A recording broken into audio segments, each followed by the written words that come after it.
It's aviation's final frontier. Cowboy pilots who deliver small, used aircraft. Battery dead. Across distances they were never meant to fly.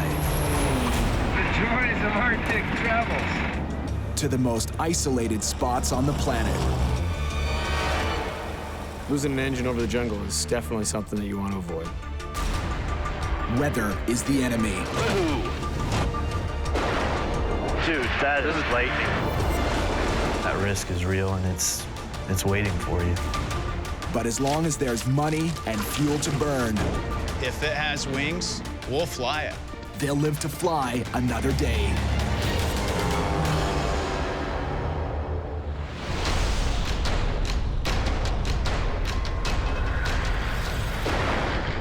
Dude, lightning. You see that? Yeah. 12,000 feet over Africa, Randy McGehee and Dave Matheson are caught in a heavy storm. And their twin-engine Dornier is low on fuel. Dude, we're in all sorts of trouble right now, man. I mean, wicked returns. I'm just punching us through it right now. They started in Yellowknife, Canada. 8 fuel stops and 13,000 kilometers later, they're on the last leg of their mission to deliver the Dornier to the United Nations in South Sudan.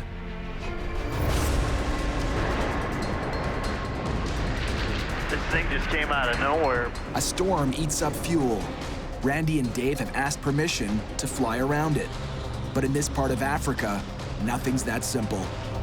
All right, Speed, come on, pick up now. You know, man, storms in Africa are legendary, and this one doesn't look good.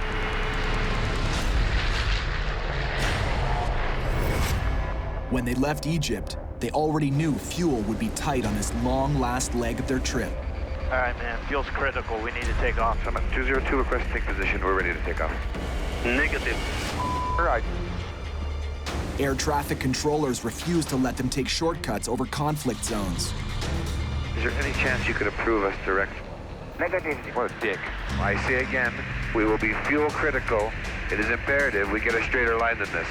That means go ask your boss, diphead. I can't give you permission. With less than an hour worth of fuel to spare, they push on through. I've had to go pretty far off course. Actually, it's settling down better than I thought now, but the radar looks bad. You'll get some more bumps coming up here, but it won't be nothing crazy. Well, look at this, man. Now we're getting back on course here. The storm blew out of nowhere. Now, just as suddenly, it's dying down.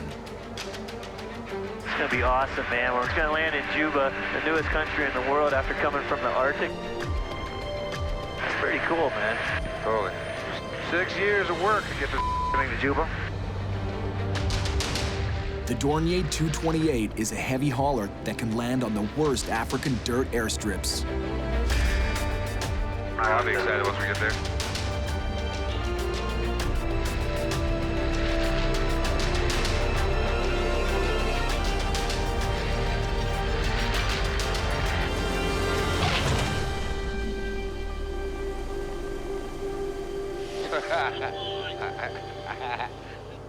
Hi guys. How are you? Welcome to Juba, South Sudan. Thank you. This is Carlos. Hello. Carlos, Randy. Nice to meet you. Work especially with him and his people. The plane will join the fleet of the United Nations World Food Program, transporting aid workers and supplies all over South Sudan. This flight was like none other that I've ever done because I honestly believe this airplane being here is going to save people's lives, and it's going to help people and make their country better and make their lives better. And it meant something to me to be a part of that. Randy and Dave's job is done. For the Dornier, the real work now begins, helping the world's newest country get on its feet.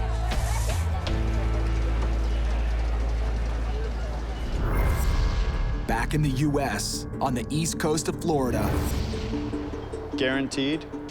And if we don't? boss Corey Benson is busy lining up Randy's next job. Whatever. Okay, bye. Now we can't leave tomorrow. We don't have insurance. They guaranteed me I'd have it yesterday, then they guaranteed me we have it today so we could leave tomorrow morning, and we can't go. Corey's a pilot, but lately he's become a risk-taking entrepreneur, selling and delivering planes around the world. Looks pretty good. It looks like they just updated and put a Garmin 530 in it, which is a much nicer GPS. Corey has a lot riding on this delivery. Oh, master on? Yeah, master on. For the second time in as many months, he's tackling the world's hottest market for small planes. Brazil is really hot right now. Their economy's doing really well. There's a lot of people buying airplanes, so we put a big emphasis down there. It really gives us the edge, and it's helped us build this company very quickly. Nav light. Strobe. Corey has less than 48 hours to make sure this plane is ready to go before Randy shows up. And this is not the only delivery Corey has on his books. He's got another job lined up across the Atlantic. And he's hired 2 new pilots to take on this flight. Hey. Hey, What's up, Rockstar? what's going on? How you doing, Show man? some man love, brother. How you doing? Good. Pete Zaccanino comes highly recommended. There's nothing better than being the business owner and knowing that you have pilots like Pete that can fly anything and has flown everything. He was a test pilot for half the planes out there, it seems like. So it's an incredible, almost a bragging right to be able to say that Pete's one of my pilots. Pete is one of the busiest and best pilots in the U.S. Gloves, helmet, oxygen. He races jets, and he's a test pilot. In most cockpits, that makes him a top gun.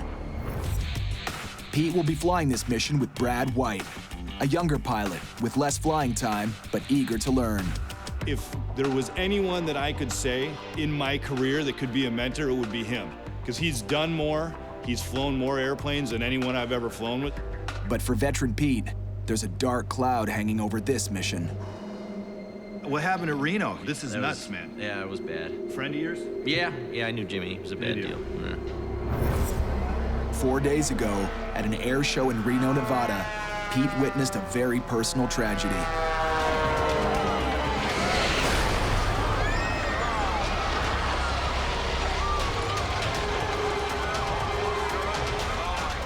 One of his friends crashed his plane into the stands, killing himself and 10 spectators. This is a catastrophic failure. This is bad. Oh man, so but you're feeling okay? You're Yeah, gotta move forward. And It sucks, but you know it happens. yeah, it does suck. It was pretty horrible. A tragedy at Reno, as sad as it is, and unfortunate as it is, does not shake me. You have to move forward from it. You cannot be looking back at it, because fear will kill your mind. And if you're establishing fear in your mind from a tragedy and observing a tragedy, you shouldn't fly. So this is it right here. Hey, I like it a lot. It's actually, I was a little concerned about it. I didn't know if it was in good shape or if it was an old beater that we had to move. It looks pretty nice. The plane they have to move is a twin-engine King Air, a $2 million 8-seater with some major modifications. The King Air is the beast. It's an earlier King Air. It's in good shape, but they put in these big motors. So this thing is raging. It wants to get up and go fly. And there's plenty of flying ahead. 7,500 kilometers from the UK to Iceland and Greenland, on to Canada, and finally south to Quincy, Illinois, 4 days from now.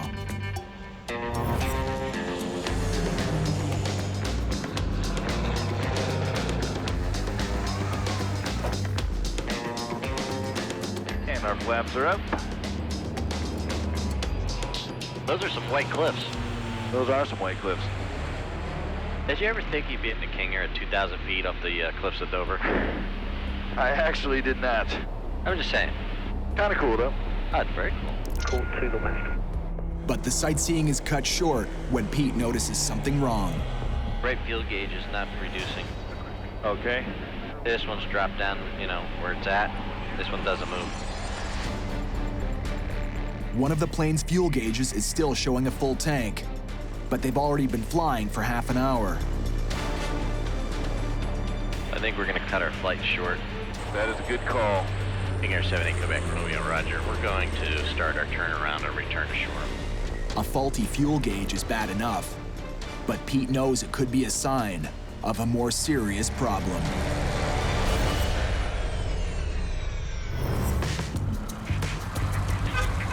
Capitan! Corey B. Nice ride. In Florida, a tired but upbeat Randy McGehee shows up for his new mission. How we doing? How's it going, man? Good. It's hot. Corey Benson gave Randy short notice on this delivery job. So how you doing, Randy? I know you had a long all-nighter to get here.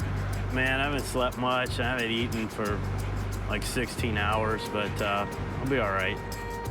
I owe a lot of the success of my business to Randy. He really helped me get this company off the ground and delivering these planes. There's no way I could have delivered some of these planes without him.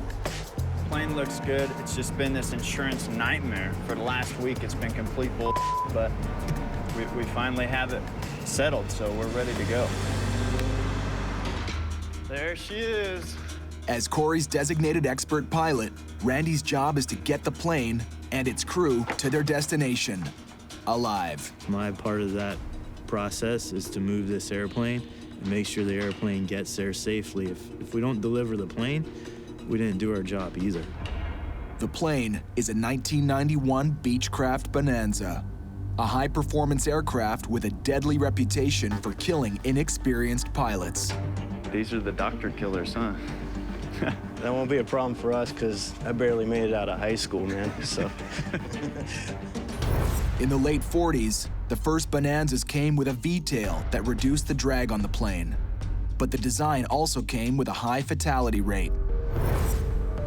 Well, a lot of guys died in this, but really the theory is that doctors are very confident and put themselves in situations that they thought they could handle, but obviously couldn't. And Just in over their head, get their pilot's license, and then go buy a high-performance, complex plane. After the V-tail got too much bad press, it was discontinued in 1982. I think we gotta take it flying here. I mean, it definitely looks like an old plane. If Randy sounds skeptical, it's because he knows what lies ahead. A 6,000-kilometer-long trek from Florida to Cuiabá, Brazil, with 6 pit stops and a treacherous pass over the dense jungle of the Amazon. The only way to find out if this Bonanza is up for it is to get it off the ground. Clear. Clear.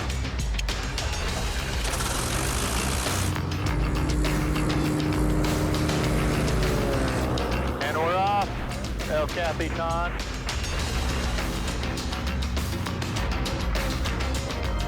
All right, Corey, everything looks coupled up pretty good there. You're coming up. The gear's not. I didn't hear the gear, did you? That's not coming up. The gear's not coming up. We got a gear problem.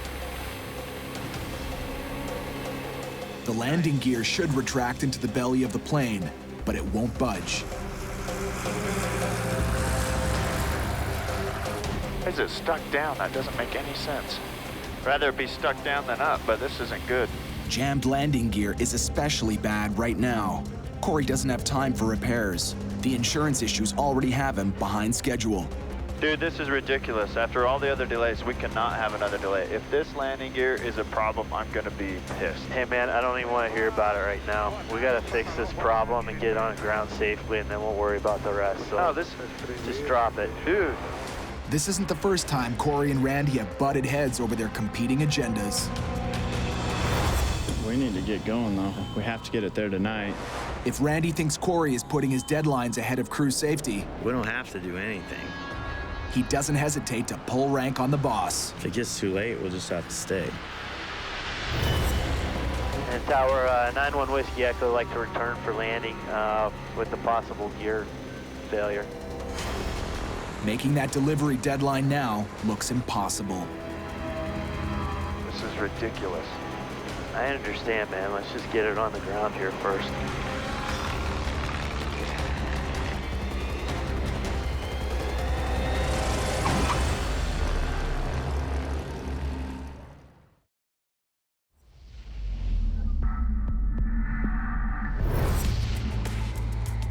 High over the cliffs of Dover, Pete and Brad are test flying the King Air, a souped-up plane they call the Beast.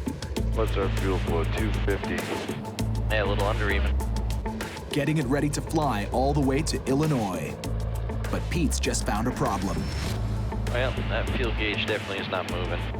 A broken fuel gauge is a no-fly item. When we're in flight, if we developed a fuel leak, the only way often that we would know that is our fuel gauge. Pete isn't taking any chances. He's aborting the test flight. Every plane I fly in, I expect is trying to kill me. And that's the attitude I bring to that aircraft. The plane's trying to kill me. It's not my friend. And it has to prove to me it's safe. So we're sure that fuel gauge is just stuck? Not going into a nice imbalance? If the fuel is flowing to just one engine, the plane will be dangerously off kilter when they try to land. Yeah, that's what I'm looking at right there. Yep. Pete banks the plane back and forth to rule that out. I just wanted to make sure that we didn't have a fuel imbalance going on and have to land with some massively heavy wing. That is a good call. Fuel imbalance would be bad enough on a test flight, but a disaster if it hit them on their longest leg. If we had that over the Atlantic and turned out to be a genuine fuel transfer issue, that can turn into a serious emergency where you could lose fuel to one engine. Okay, runway in sight.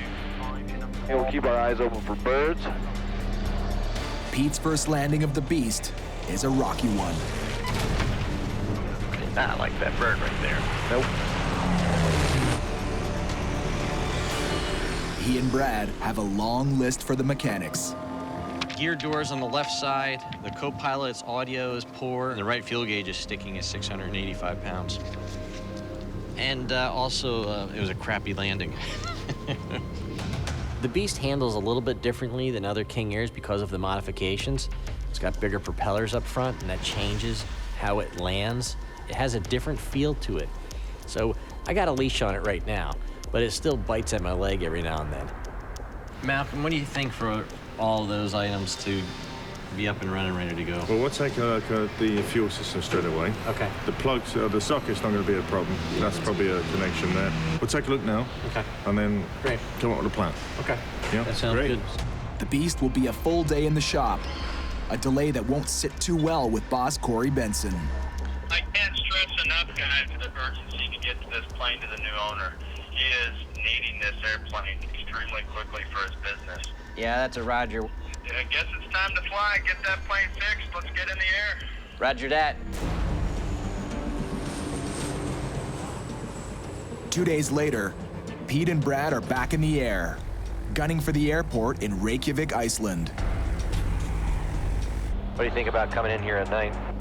If it's dark, then we just shoot it as precisely as possible, because there's a lot of stuff to hit out there. Yeah. We have a lot of obstacles. We have mountains, volcanoes, and I'm tired. Since leaving the UK, they've logged about 1,100 kilometers in the King Air. The plane is performing well, but Pete still doesn't trust it enough to land after dark. When I don't know a plane, I don't trust it, and I tend to avoid night flying in that airplane until it proves to be a safe and reliable aircraft.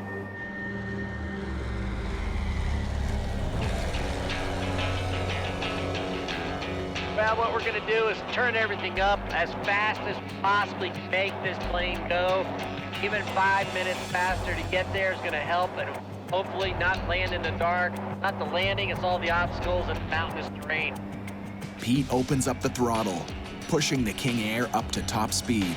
So he just gave us right there 2 knots by pushing the prop levers up to red line, and we're just coming up with ideas on what we can do to get there as fast as we can.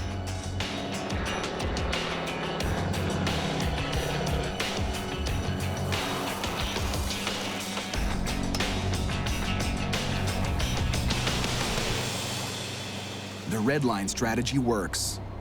Pete and Brad shave off enough time to arrive half an hour before sunset. 2-mile final, don't have the traffic. Turn left heading at 290, maintain 4,000 feet. To make this landing, they have to come in high, or risk slamming into a mountain. Maintaining 4,000 feet with the field in sight. Check your altimeter setting. It's minus showing at 3,000 feet. Oh, we totally blew that. They're 1,000 feet lower than they thought, too close to the ground. How many times do we brief that? That's what fatigue does to you. They've set their altimeter wrong.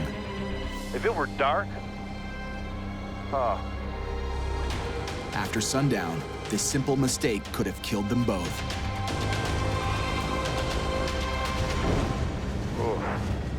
This is not an airport you want to land at in the dark.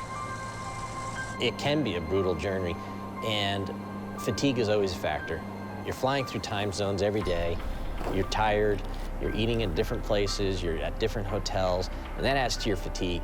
Some people disregard that, and there are ferry pilots that crash every year. Today, Pete's in luck. Their next stop is Greenland, but the airport is closed on Sunday, so they'll have a day off.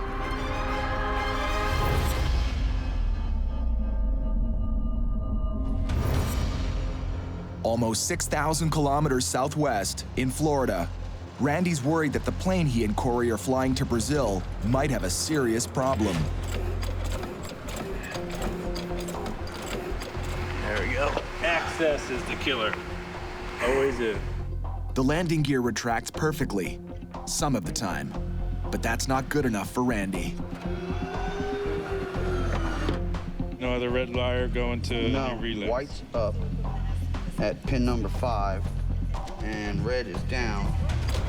Corey makes an average $15,000 for each plane delivery, if it's trouble-free. Every day we delay it costs us money with pilot fees and hotels and everything else. And so from a business standpoint, I'm always pushing the pilots. Hey man, we're gonna be doing this a lot. This is gonna happen.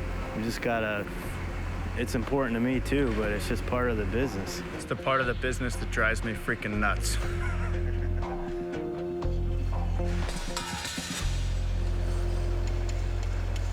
Everything works like it's supposed to. So, you know, if we can't find the problem to duplicate it, we can't fix it.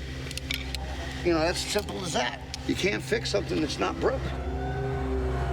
As far as Corey is concerned, if the landing gear won't retract now and then, he's willing to fly with the wheels down. But Randy would rather have all systems working perfectly. Hey fellas, what do we got? I mean, it didn't work, and then yeah, it worked a bunch of times, and then it didn't work, and then it worked a bunch of times, and then last time it didn't work, and it just... What I'm saying though is as mechanics, if the system is working, I can't find the problem. You know, we're gonna be launching into the Caribbean, and if it happens again, and we don't have real mechanics around, I mean, then we're, you know what I mean? Start changing switches. I mean, I don't know. I mean, that's gonna be Chuck's call. I mean, you know, what are you gonna replace? 1, 2, 3, 4, 5 switches, 2 relays. You're talking thousands of dollars. Replacing all the switches because they can't find the bad one is an expensive call that no one wants to make. The gear is working, but not at the level that it should be working at. We can fly the airplane as is, but we have to know that the system is a little quirky and it's not working, in my mind, entirely correctly. Randy finally gives in. If the landing gear won't retract, the bottom line is the plane can still fly and land. So they're finally off to Brazil. Goodbye, Florida.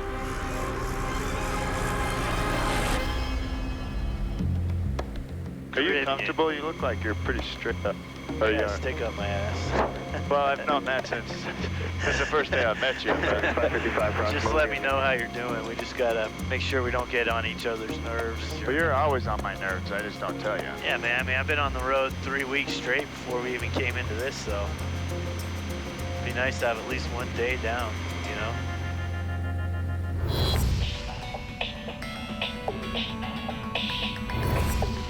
Far up in chilly Reykjavik, Pete and Brad are supposed to be taking the day off. We'll be taming the beast a little bit more, you know? Kind of getting used to the feel of this guy. But both pilots would rather be flying. So Pete's going to train Brad for a dangerous landing that's coming up in their trip. Oh, we got like 20 knot winds or something right now, so we're just gonna go and bust out some practice crosswind landings. Tomorrow, they'll be flying to Narsarsuaq, a landing strip with a nasty reputation. The top 10 most dangerous airports in the world is Narsarsuaq, Greenland. And you need to be experienced and have your knowledge of your aircraft all set up before you get there. Narsarsuaq is surrounded by steep cliffs that create powerful wind gusts. A strong crosswind could knock the King Air off course and send it crashing down onto the icebergs below. These crosswind landings, the wind is hitting you from one side of the airplane instead of right down the nose the way you like it. The plane likes to turn into the wind at all times. So what we're gonna do here, the plane's gonna be coming to the runway on a big angle like this, and Pete is gonna stand on the rudder and actually end up touching down one wheel and riding on one wheel, and then put the second wheel down, the main gear, and then the nose wheel. It'll be good practice for sure.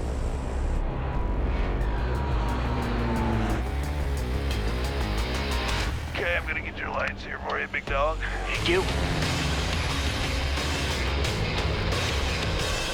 Full flaps. Full flaps, speed check selected, moving.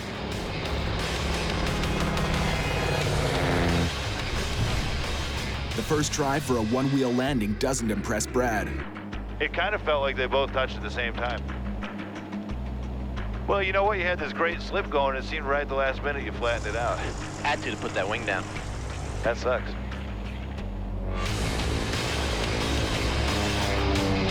All right, really roll her on one, baby. Pete blows the next one. It won't do it, dude. Nope. Flaps moving. Full flaps. Full flaps. Engage.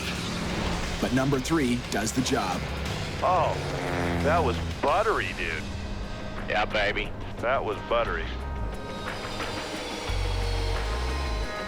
Man, that was awesome. That was kick ass. That was fun. You were killing those things. Good job, man.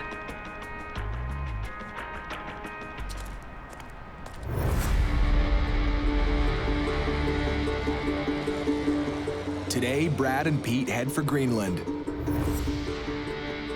where they'll put yesterday's flying practice to the test. Hey, Pete, so I'm just reviewing some terrain charts here. They're 30 minutes from Narsarsuaq Airport, one of the most dangerous landings in the world, and Brad's got the controls.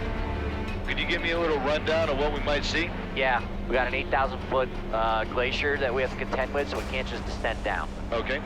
Number 2, the airport is in between mountains. It's in a fjord, okay? So we can't just set up nice and gradual for it. It's a steep approach. It has its terrain on left, right, and behind you and in front of you. So it's rather intense, even if the weather's good. Also, there's icebergs right at the edge of the runway. All right. Pete's got a lot more experience with Narsarsuaq than myself.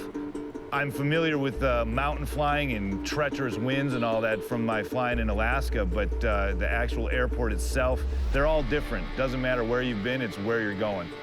So we're going to be coming from up over here, descending down through all that crap, then having to go out over the water. Correct. And then there's icebergs in the way. Wow, we got our hands full for sure. For Brad, this is a rare chance to tackle the notorious airport, but he's glad to have Pete standing by for backup. Let's hit it. All righty. Let's get down there and have a good look at these glaciers. I want you to see how bad it is. This place is nuts. Look how many fjords you have, and you miss one, you pick the wrong one, you're dead. Yeah, this is crazy. Right now, they're headed toward what could be a layer of severe turbulence. On this arrival, we've got 20-knot winds. In that fjord, this is not a flying hippo, by the way. In that fjord, it can get really aggressive with the turbulence and wind shear. I figured as much. Oh. There you go right there. It's on cue. As we go floating out of our seats. Woohoo! Ooh, slowing down. 8 minutes from the runway, turbulence rocks the King Air. Brad slows the plane and pulls the nose up to reduce stress on the wings. Go ahead and pitch this beauty up. Yep, I got it. Thank you, sir. Man, right on cue. That was unbelievable. When turbulence hits like that, the first thing that comes into my mind is the wings coming off. There's design speeds because the planes can only handle so much abuse. And just when things couldn't get any worse, We just get a master warning for Hydraulic fluid low. hydraulic fluid low. Might have a gear issue here, unfortunately. That's just great. That's terrific. if ever they needed their landing gear to work. You know what, why don't we drop the gear now? Make sure we don't have a problem when we're on Friday. Right. Gear selected down. It's moving. We got a green on the nose. And left and right. We got 3 green and no red. Okay, cool. Well, that's sorted. The gear problem has disappeared. November 78, Quebec Romeo, turning final runway 07. But ahead, more to deal with. Got a long runway. It's windy and it's going to have wind shear. Yep. So, what are you thinking for speed? There's some big flipping icebergs out there. Holy smokes. 500. All right, let's go final flaps, please. Flap selected. Speed is good. With a cool head and a steady hand, Brad conquers Narsarsuaq. Welcome to Greenland. Here we are. They've now completed 3 legs of their mission. Only 4 more to go.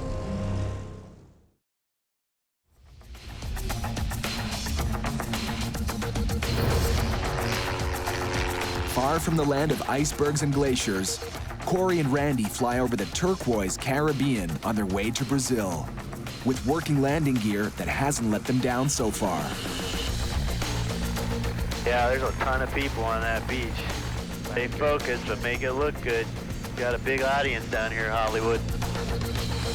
They're coming into St. Martin, dead tired and in desperate need of some shut-eye. Nice one. Canada Daily at 317. They might get some forced time off right now. Turns out their pint-sized Bonanza is too small to rate immediate attention. The handler said that there's a bunch of big airlines that they have to fuel up first, some of those 757s and whatnot. It's a problem ferry pilots know all too well. They only need 300 liters of fuel, so they have to wait for the big planes that might be buying 200 times as much. They're gonna get the big guys out of the way before they'll come fuel up a little guy. Corey isn't happy, but for once, he isn't worried about his delivery deadline. He even decides to take advantage of the delay for some fun. This airport's very well known because everybody can stand right up on that fence and there's a huge planes that come in and land right on top of them. So it's gonna be fun to see. I've seen it on YouTube and the internet a bunch. I've never seen it in person.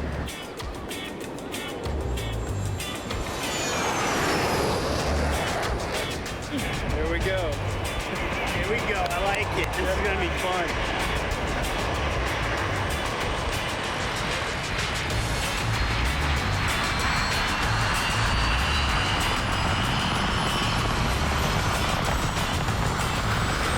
We're at work right now. We're working. Corey and Randy have had a few high-tension moments on this trip, but by now, they've put it all behind them. And that's a good thing, because they're gonna need all the good vibes they can get for the next leg of this journey.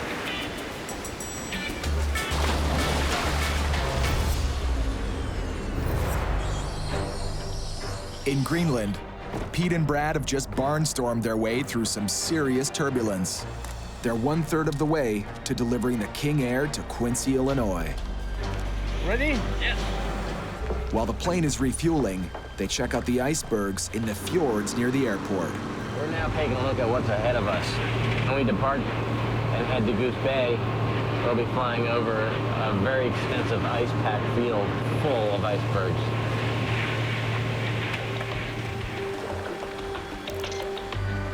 Holy smokers! Imagine having to land the airplane in that and not only survive the crash, but then you got all that to deal with. I mean, you're done. Look at the size of that.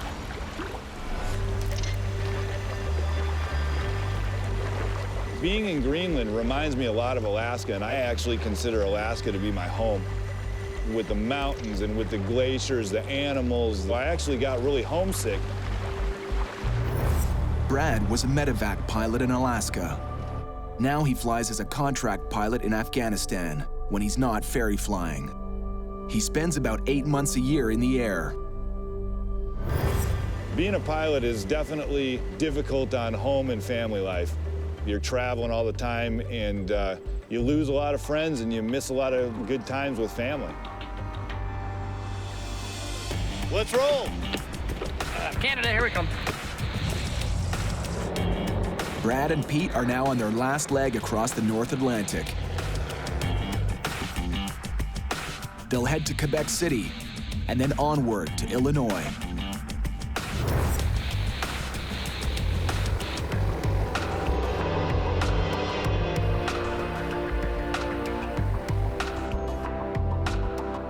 You're writing notes and I'm cruising through a fjord.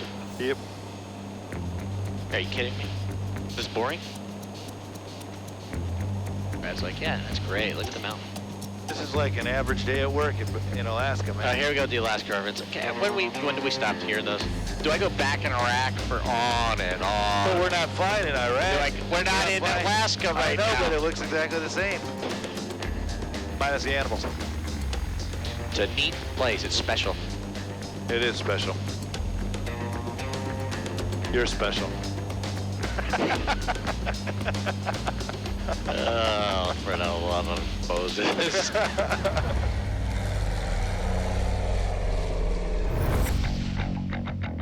4,900 kilometers south, Corey and Randy are finally getting refueled.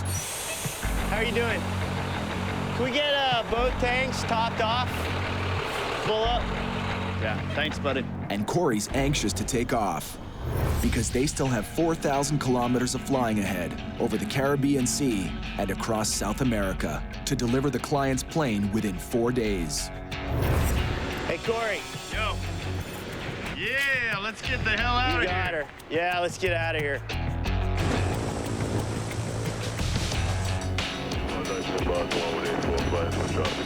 Corey's business has really taken off in the past 2 months. Bye-bye, St. Martin. We'll miss you. But the schedule's been a killer. We've got 310 nautical miles to go.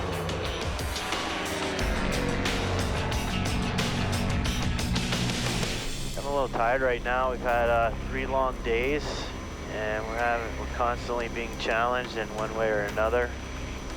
We're not eating much. I'm sure we're dehydrated because we're not drinking much. We put in a lot of hours in the cockpit every day. We don't get a lot of sleep. We're jumping time zones. Our body's always trying to catch up, but yet the type of flying we do requires the most concentration because something always goes wrong. Corey, I'm gonna need your help on this flight. Always be double checking these gauges. Every minute, you should at least run your eyes past them, maybe even a little closer than normal. Okay. This one engine, we have to take care of it so it takes care of us. Extreme fatigue is dangerous enough when conditions are perfect. But suddenly, thunderheads come out of nowhere and close in on the tiny Bonanza. Whoa. Did you feel that? Yeah, this is crazy, dude. Corey, this is gonna get rough, man. Seriously, this could be really bad. Make sure you're strapped in.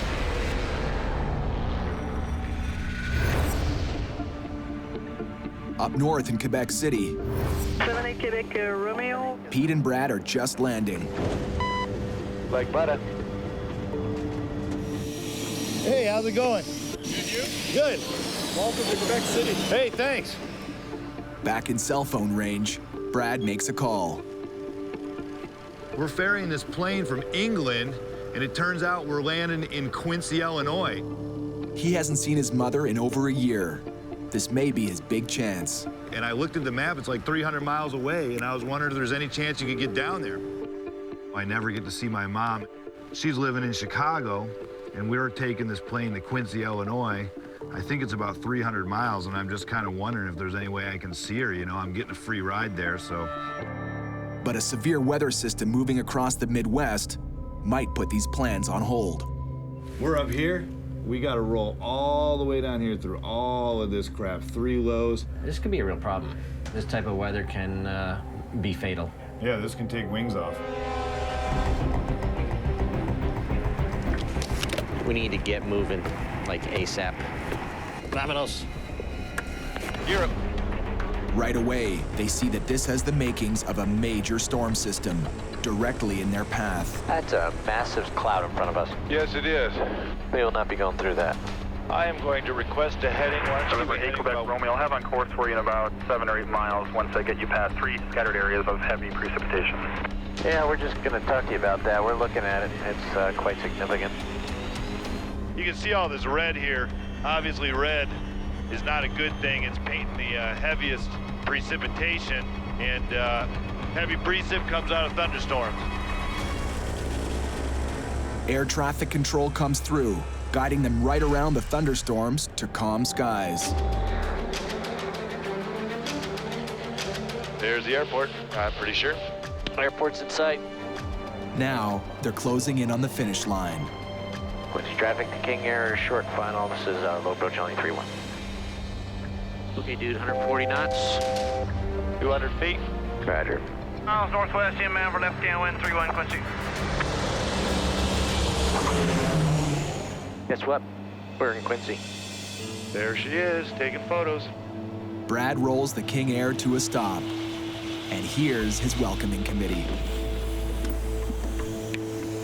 Hey, we made it. We finally made it. How's it going? It felt awesome to see my mom. I mean, I haven't seen her forever. Yeah. Hey, Mom, this is Pete. Hi. My partner in crime. This is an absolutely gorgeous plane. It has to be fun to fly. We had fun. I think we made friends with it. Yep. Pete actually nicknamed it the Beast, and we had to tame the Beast. Are you gonna miss her? I think I am gonna miss the Beast. Really? Yeah, it was a fun ride. It's always a fun ride, you know, and I'm gonna shed a tear tonight when I see her in the rearview mirror. I'll tell you, it's worth the 300-mile drive. Yeah, how for about? as infrequently as we get together.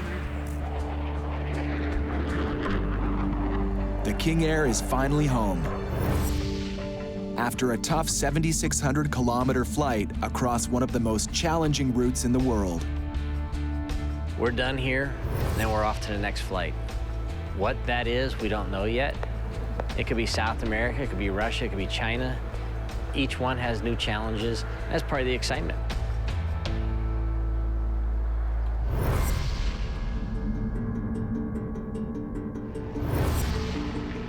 Over the Caribbean Sea, exhausted as they are, Corey and Randy have made it through a serious thunderstorm. The further we get away from this, the less problem it should be, so I'll be glad to get away from it. But now, a new problem. They're running out of daylight. That sun is setting fast. Randy switches from visual to instrument navigation. Corey, we're gonna shoot this approach, but we're not gonna mess around. Roger that. Next stop, the Joshua Airport in St. Vincent. An airstrip so dangerous, 3 planes have crashed trying to land after dark. Have to have a special clearance to land at night, even if you're an instrument-rated pilot. Corey and Randy don't have the clearance, so they're racing to beat the clock. Thank you, sir. We're cleared down to 1,500 feet, 91 Whiskey Echo. But they might be too late. We would like to know whether you are checked out for night operations at the airport. Okay, sir, I'm not sure how to answer that question. This is our first time at that airport, but we are IFR-rated pilots. Randy hopes that being qualified to fly by instrument will get him a pass to land. Joshua advises that they are not able to accept you because you don't have this night operation at Joshua qualification. It doesn't work. Permission to land is denied, and it couldn't come at a worse time. Now, this simple flight is quickly turning into a nightmare.